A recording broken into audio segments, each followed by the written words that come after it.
Varicose veins కి సరైన చికిత్స కోసం సంప్రదించండి ఎవిస్ హాస్పిటల్. నమస్తే రమ్మగారు. నమస్తే జయ. రమ్మగారు, సంక్రాంతి పండుగప్పుడు మనం పిల్లలకి భోగిపళ్ళు పోస్తాము, అలానే బొమ్మల కొలువు కూడా పెట్టుకుంటాము.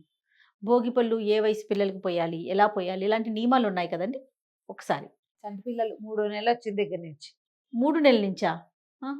గుండు మీద టంగు అనిపించకుండా నిదానంగా పోయొచ్చు. కొంచెం ఇట్లా ఆనుకొని ఉండగలిగితే నెల వెళ్ళిపోతే ఆడపిల్లలకి 40 రోజులు, మగపిల్లలకి 30 రోజులు అంటారు. పురుడు, నెల పురుడు వెళ్ళటం. మగపిల్లలైతే 30 రోజులు, ఆడపిల్లలకైతే పెద్ద పురుడు అంటారు 40 రోజులు. ఆ తర్వాత పోయొచ్చు. భోగిపళ్ళు పోస్తారు.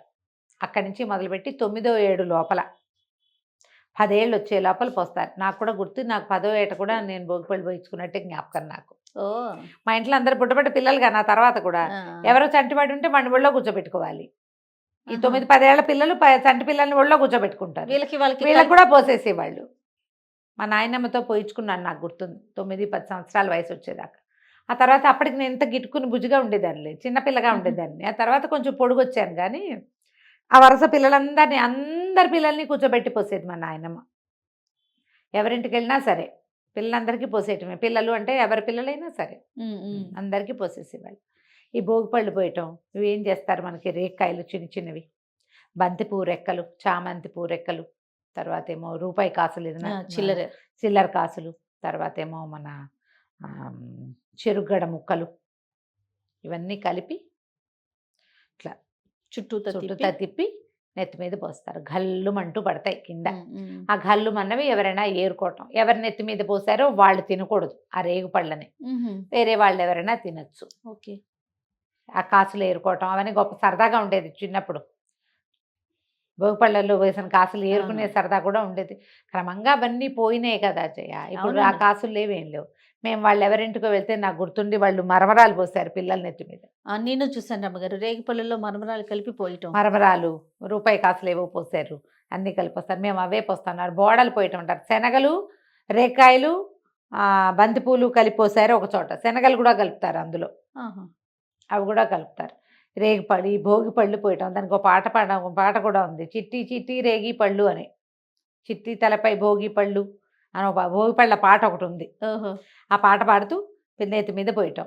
చంటి పిల్లల దగ్గర నుంచి కాస్త పెద్ద 9-10 ఏళ్ళు వచ్చేదాకా భోగిపళ్ళు పోయొచ్చు. ఎవరైనా పేరెంటాలు నలుగురు వస్తే శనగలు, చెరుకు ముక్కలు, అరటిపళ్ళు, దోసపళ్ళు, తాంబూలాలు ఇవ్వటం. ఎందుకు పోస్తారు అమ్మగారు భోగిపళ్ళు? ఈ పిల్లలకి ఉన్న పీడ పోతుందని జయ. పిల్లల్లో చీడపీడలు ఏర్పడతాయి. ఇవన్నీ డిసెంబరు నెల అంతా జలుబులు, జ్వరాలు, దగ్గులు. అవును, అవి ఎక్కువ. చుట్టుపక్కల ప్రాంతాల్లో మరణాలు, డిసెంబర్లో మరణాలు ఎక్కువగా వింటాం. అవును అవును. అలాంటి వాటి తాలూకు ఇవి ఏమైనా ఛాయలు వీళ్ళ చుట్టూతా ఉంటే అవి పోవడం కోసం అంటారు. సూర్యగ్రహం యొక్క అనుగ్రహం లభిస్తుంది అంటారు. ఆరా పుల్లవుతుంది, మనకు ఆరా ఉంటుంది కదా, ఆ చీడ అవి పోయి ఆరా పుల్లవుతుందని పోస్తారు. పురాతన సాంప్రదాయం కదా. మగపిల్లలకు కూడా పోస్తారు. మగేమిటి ఆడేమిటి పిల్ల అంతే. నెల వెళ్ళిన తర్వాత అది 40 రోజులు వెళ్తే ఆడపిల్లలకి అక్కడి నుంచి 9-10 ఏళ్ళు వచ్చేదాకా పోస్తారు. అందరికీ పోసేస్తారు.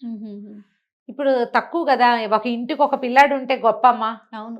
ఇదివరకు ఎంతమంది కుప్పలు తెప్పలుగా అందరం పిల్లలమే ఉండేవాళ్ళం. గుంపులు ఉండేవి. ఇప్పుడు గుంపులు లేవుగా. ఈ భోగిపళ్ళు పోయటము, తర్వాత బొమ్మల కొలువులు పెట్టుకోవటం బాగా కనపడుతుంది. మేము ఎన్నేళ్ళలో పెట్టాం. ఇప్పటికీ మా వాళ్ళ ఇళ్లలో ఉన్నాయి బొమ్మల కొలువులు. పురాతన పద్ధతే కదా. ఈ బొమ్మల కొలువులకి ఏంటంటే మనం ఎప్పటి నుంచో ఉన్న బొమ్మలు కాకుండా కొత్త బొమ్మలు, ఏటా కొత్త బొమ్మ కొనాలని ఒకటి. దీనికి మేమేం చేసేవాళ్ళని తెలుసా, ఏ తిరుపతి, మద్రాసు ఎక్కడికైనా వెళ్తే అక్కయ్యలు, మా అండక్క వాళ్ళు బొమ్మల కోసం, రామ కోసం, సుందర్ కోసం అట్లా పట్టుకొచ్చేది. మా అక్కయ్య పట్టుకొచ్చేవాళ్ళు. మేము కూడా అలాగే కొనేవాళ్ళం. కొలువుల్లోకి బొమ్మలు ఖచ్చితంగా కొత్త బొమ్మను చేర్చాలి. కొత్త బొమ్మను చేర్చాలి. ఆ ఏడాది లోపల ఎక్కడికి వెళ్ళినా బొమ్మలు తెచ్చుకునేవాళ్ళం. చెక్క బొమ్మలో, మట్టి బొమ్మలో, పింగాణి బొమ్మలో ఏవో ఒకటి తెచ్చేవాళ్ళం. ఆ పూట అప్పుడు సంక్రాంతి పండగకి వెళ్ళామనుకో, అప్పుడు బందరు వెళ్ళి వలందపాలెం అని, బందర్ దగ్గర ఒక ఊరు, ఆ వలందపాలెంలో పెద్ద పెద్ద మట్టి బొమ్మలు చేసేవాళ్ళు. వలందపాలెము కారులో పోయి అక్కడికి వెళ్ళైనా తెచ్చేవాళ్ళం. వాళ్ళే బందర్లో కొన్ని చోట్ల పెట్టేవాళ్ళు. కనపడితే ఓ కృష్ణుడి బొమ్మ అయినా కొనుక్కొచ్చి పెట్టేవాళ్ళు. ఎన్ని కృష్ణుళ్ళు ఉండేవో మాకు. థీమ్ పెట్టేవారా? థీమ్స్ పెట్టడం. అంత థీమ్స్ పెద్దగా మాకంత చేతకాదు. ప్రధానంగా నాకంత కళాత్మక దృష్టి లేదు. నాకు ఆ పాత బొమ్మల పిచ్చి చేయ. నాకు కొత్త వాటి మీద ఏదో ఏదో అంటే అట్లా ఏమనాలి, ఉండదు. ట్రెండీ కాదు, ట్రెడిషన్ మీద ఎక్కువ ఇష్టం నాకు. అంత కళాత్మకమైన ఐడియాలు ఆర్టిస్ట్రీ లేదు నా దగ్గర. మా అక్కయ్యల దగ్గర కొంతమందికి ఉంది, మనకేం లేదు. మనం బండ రకంగా పనిచేసుకుంటూ వెళ్తాం. ఆ పాత కృష్ణుడు ఆ బొమ్మ లేకపోతే నచ్చదనమాట, అదే ఉండాలని. మొక్కలు అవి తీసుకొచ్చి పెట్టేవాళ్ళం, కుండీలు తెచ్చి పెట్టడము, తర్వాత చక్కగా నీట్గా అరేంజ్ చేయటము. ఒక దీని ప్రకారం పైన కృష్ణుడు, తర్వాత లక్ష్మీదేవి, సీతారాముల సెట్టు, తర్వాత కొంచెం సోషల్ బొమ్మలు, 3 కోతులు, అవి రకరకాల కృష్ణ ప్రతిమలు, తర్వాత ఏమో ఈ కొండపల్లి బొమ్మలు థీమ్ ప్రకారం దొరుకుతాయి కదా, అవునవును. ఇంకా అవి కూడా కొనేవాళ్ళం. పింగాణి బొమ్మలు ఎప్పటెప్పటెప్పటెప్పటెప్పటెప్పో. అసలు మాకు మా చిన్నక్కయ్య, మా రెండోక్కయ్య మద్రాసు ఇచ్చారు. తర్వాత వాళ్ళు ఇక్కడే ఉన్నా కూడా మద్రాసు బొమ్మలు బోల్డ్ ఉండేవి మా దగ్గర. ఓహో. ఏటా మా అక్కయ్య వెళ్ళొచ్చేది చెన్నై అప్పట్లో. పిల్లల్ని తీసుకుని వెళ్ళేది, వచ్చేటప్పుడు తనకి బొమ్మలు తెచ్చుకునేది, మాకు కూడా తెచ్చేది. ఇంట్లో కూడా అక్కయ్య వాళ్ళకి కొలువు ఉండేది. మా పెద్దక్కయ్య కొలువు, ఆండక్కయ్య కొలువు, విద్యక్కయ్య కొలువు, మాది, మా జయక్క వాళ్ళది, ఎవరివి వాళ్ళవి కొలువులు. మా ఊళ్ళో ఏమో రంగపెద్ద గారింట్లో బొమ్మలు, రామంజం పెద్దనాన్న గారింట్లో బొమ్మలు, రంగపెద్దనాన్న గారింట్లో బొమ్మలు, అట్లా అందరి ఇళ్లలో బొమ్మలు. బొమ్మల్లో గుమ్మడికాయలు, దోసపళ్ళు పెట్టడం కూడా పద్ధతిగా ఉండేది. మళ్ళీ పాటలు పాడడం, పేరెంటాలు చేయటం, తప్పకుండా బొమ్మలకి పేరెంటం చేసేవాళ్ళం మేము. ఇప్పుడు నేను కూడా బొమ్మల కొలువు పేరెంటాలకు వెళ్తాను. ఊళ్ళో ఉండట్లా, ప్రతి సంక్రాంతికి నేను ఏదో ఒక ట్రిప్ వెళ్ళిపోతున్నా, అందుకని కొలువు పేరెంటాలకు పెద్దగా వెళ్ళలేకపోతున్నాను. కానీ ఇక్కడ హైదరాబాద్లో వెళ్తారా? పిలుపులు ఉన్నాయి, ఇక్కడి నుంచి కూడా పిలుపులు ఉన్నాయి. ఈ కొలువులు పెట్టడం, ఈ కొలువు పెట్టినప్పుడు అందులో గౌరీదేవిని పెట్టుకుంటాను జయ. గౌరీ మాకు ఇట్లా నిలువుగా చేసే అలవాటు. గౌరీని పెట్టడం, పొద్దున బొమ్మలు పెట్టాక గౌరీదేవిని చేసి పెట్టడం, గౌరీదేవికి దీపారాధన, ఆమెకు తాంబూలం సమర్పించడం, రోజు ఖచ్చితంగా 2 పూట్ల ఏదైనా నివేదన చేసి పెట్టాలి తప్పకుండా. 5 ఏళ్ళు దాటితే పిల్లలకి 5 ఏళ్ళు నిండాక ఆడపిల్లలతోటి బొమ్మలు పెట్టించడం. ఓకే. ప్రతి వాళ్ళు ఇట్లాగే చేయాల్సిందే. మాకు అమ్మ ఇంటే నేను కూడా ఇక్కడ పెట్టేదాన్ని బహుశా. కదా. లేకపోవడంతో నేను ఇంకా మా వాళ్ళ ఇంట్లో లేదు. నాకు సరదాకి నేను స్టార్ట్ చేసుకునేదాన్ని. ఆడపిల్లలు లేకపోవడంతో అన్నీ నేనే చేయాల్సి వస్తా కదా. అందుకని ఇక మెల్లిగా నేను సర్దు కూరుకున్న, మగపిల్లలకి ఏముందిలే, రేపు పొద్దున ఎవరైనా వచ్చి వాళ్ళ సరదా ఉంటే ఇంక అప్పుడు చూడొచ్చు అని. బొమ్మలు పెట్టడం అంటే ఒట్టి బొమ్మలు పెట్టడము, భోగిపళ్ళు పోయడం, ఒట్టి భోగిపళ్ళు పోయటము కాదు.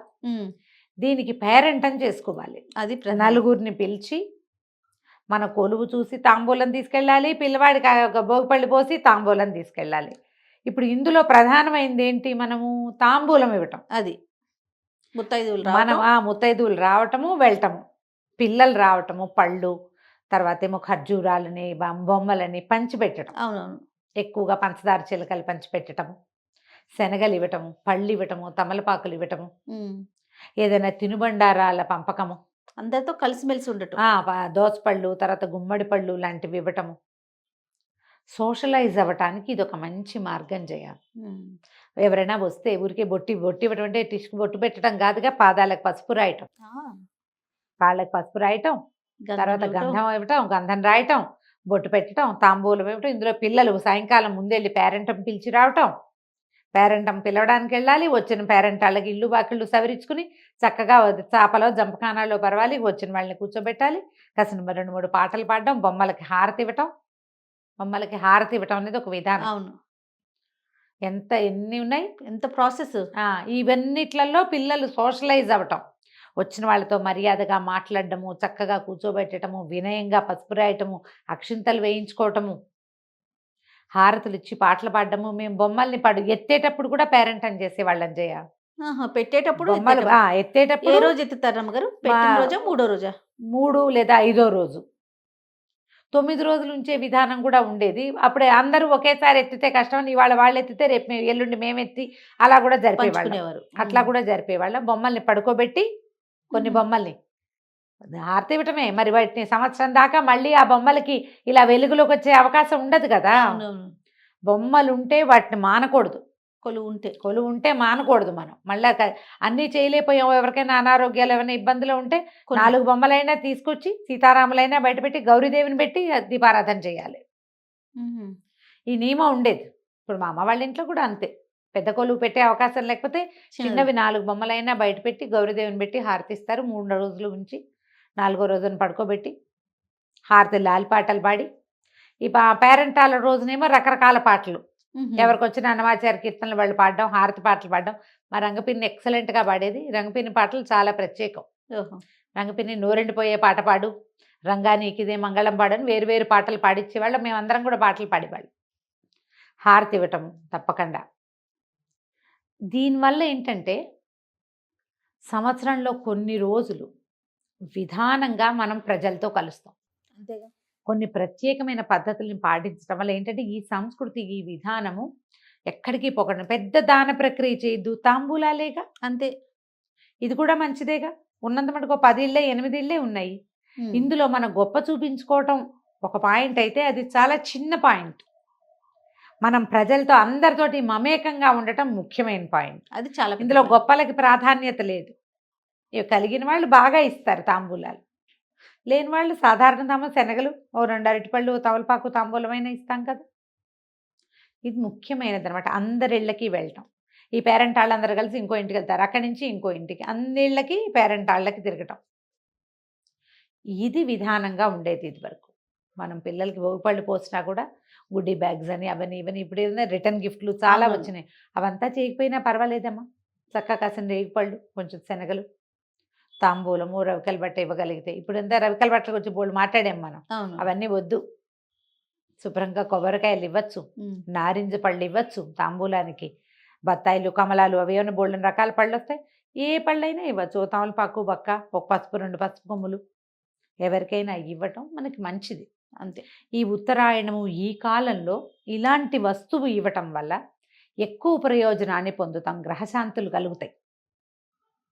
ఈ దాన ప్రక్రియ వల్ల చాలా గ్రహాలు శాంతిస్తాయి. ఓకే. ముత్తైదువుకి ఇస్తే ఒక ఫలితము, కన్యకిస్తే ఇంకొక ఫలితము, బాలురికి వస్తువులు పంచిపెడితే ఇంకొక రకం ఫలితము చెప్పబడుతుంది. ఇవన్నీ మంచివే. ఇవి పెళ్లి కాని పిల్లలకి మంచిది, చిన్న పిల్లలకి మంచిది, ముత్తైదులకి 5వ తనం వృద్ధి అవుతుంది, చిన్నపిల్లలకి ఇస్తే కనుక ఆయుర్వృద్ధి. అందుకని ఈ విధానం ఇది వరకటి నుంచి ఉండేది. ఎంత మటుకు చేస్తున్నామో ఇప్పుడు చేయగలిగినంత చేసుకోవచ్చు కదా. అంతే. సరదాగా ఉంటే మన ఇంట్లో 4 బొమ్మలు చక్కగా డిస్ప్లే లాగా పెట్టి, ఓ చిన్న థీమ్ ఏదైనా పెట్టి పిలుచుకోవచ్చు చేసుకోవచ్చు. చక్కగా. 4 పేరెంటాలో 10-15 మంది మన ఇంటికి వస్తారు. దానికోసం మనం ఇల్లు వాకిళ్ళు శుభ్రంగా ఉంచుకుంటాం, మనం చక్కగా తయారవుతాం. అవును. దానికోసం ఇంట్లో టీం వర్క్ ఉంటుంది, అందరం కలిసి పని చేయాలిగా. టీం వర్క్ కావాలి. ఇన్ని ప్రయోజనాలు ఉన్నాయి కాబట్టి పురాతన సాంప్రదాయాల్ని ముందుకు తీసుకెళ్దాం. అంతే. మన ఇంట్లో చిన్నపిల్లలు లేకపోతే భోగిపళ్ళు పోయొద్దు. ఉత్తరాయణానికి పేరెంటం చేసుకోండి చక్కగా. బొమ్మలుంటే పెట్టండి, లేకపోతే లేదు. కొలువుంటే మానేయకుండా పెట్టండి. అలా నిరమ్మ గారు బాగుంది కదా ఐడియా. చాలా బాగుందండి. నమస్తే. నమస్తే జీ.